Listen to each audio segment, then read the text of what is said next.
2017 നവംബറിൽ സൗദി അറേബ്യയിൽ റിയാദ് എന്ന സ്ഥലത്ത് റിറ്റ്സ് കാൾട്ടൺ ഹോട്ടൽ ഒരു 5 സ്റ്റാറിന് മേലെയുള്ളൊരു ഹോട്ടലാണ്. ഏകദേശം ഒരു നമ്മളുടെ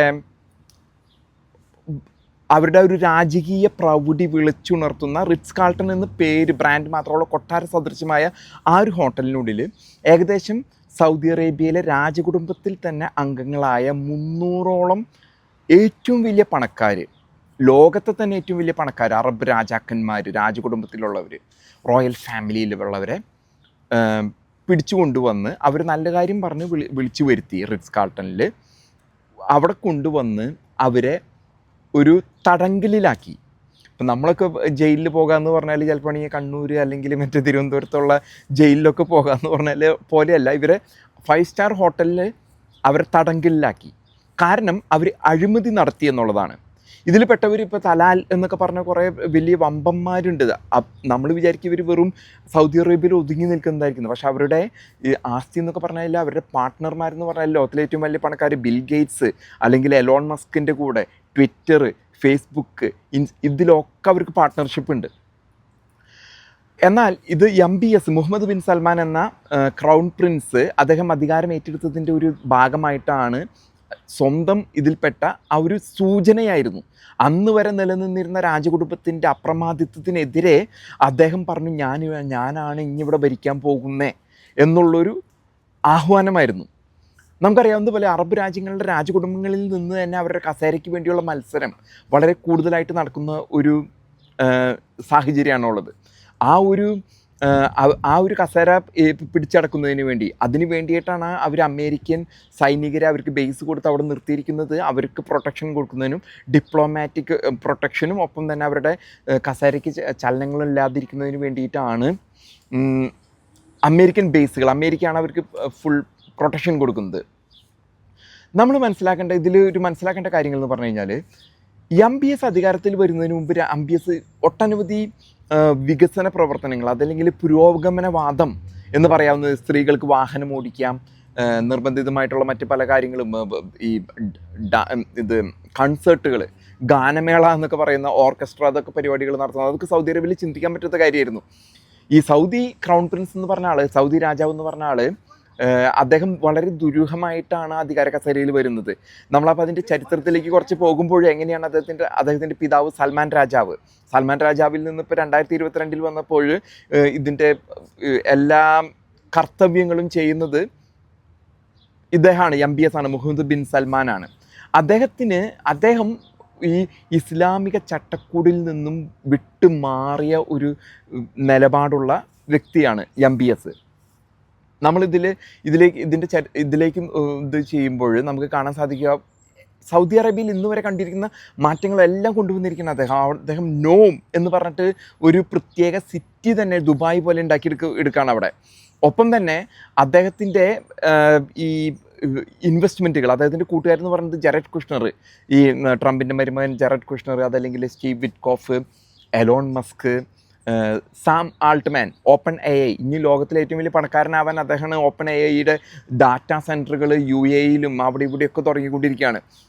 പിന്നെ അലക്സ്, അന്ന് $3.5 ബില്യൺ അദ്ദേഹം ഇവിടെ ഊബറിൽ കൊണ്ട് ഇൻവെസ്റ്റ് ചെയ്തത്. അങ്ങനെ എല്ലാം സിലിക്കൺ വാലിയിൽ ഇദ്ദേഹം ഭയങ്കര ഗംഭീര ഇൻവെസ്റ്റ്മെൻറ്റാണ് സൗദി രാജകുടുംബം ചെയ്തിരുന്നത്.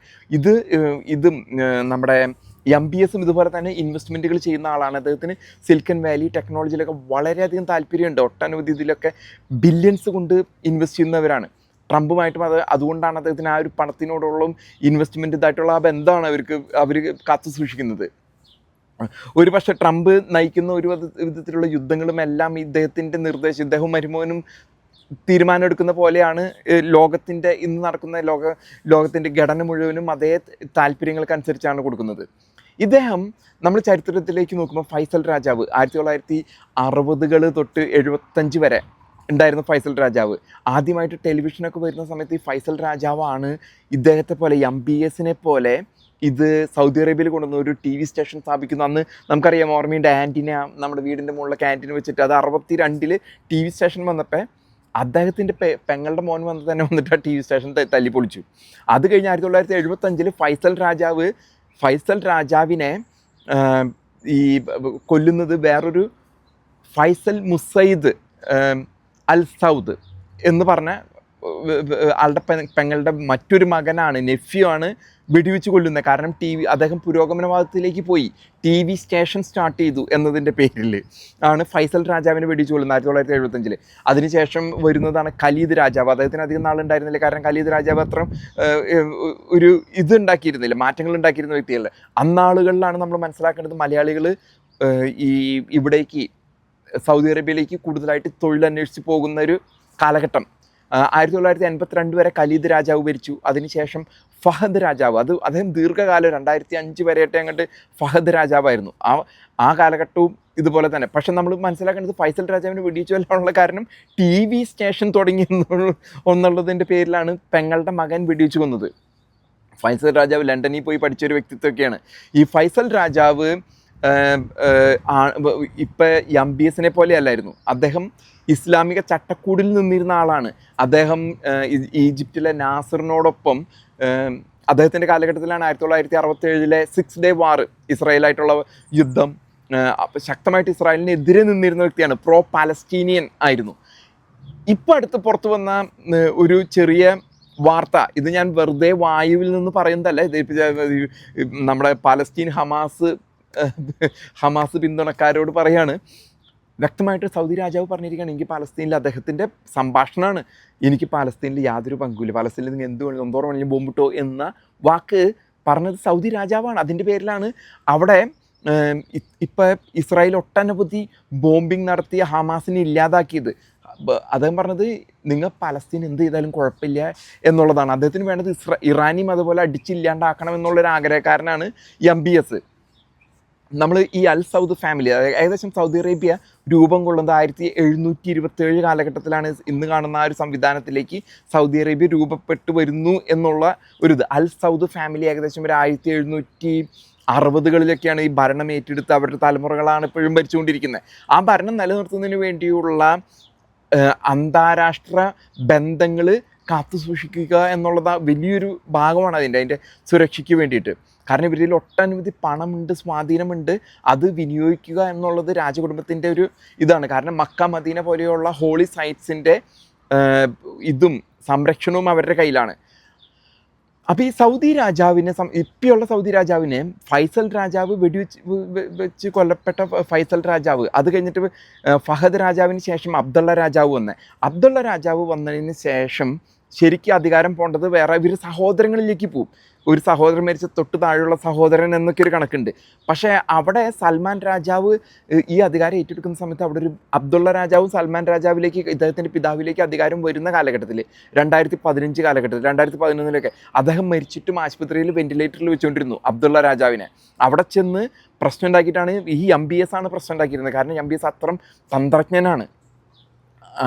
അങ്ങനെയാണ് അദ്ദേഹത്തിൻ്റെ പിതാവ് അധികാരിയാകുന്നത്. അവിടെ നിന്നും വ്യക്തമായ കണക്കുകൂട്ടലുകളോട് കൂടിയാണ് സൗദിയുടെ അധികാരം മുഹമ്മദ് ബിൻ സൽമാൻ ഏറ്റെടുക്കുന്നത്.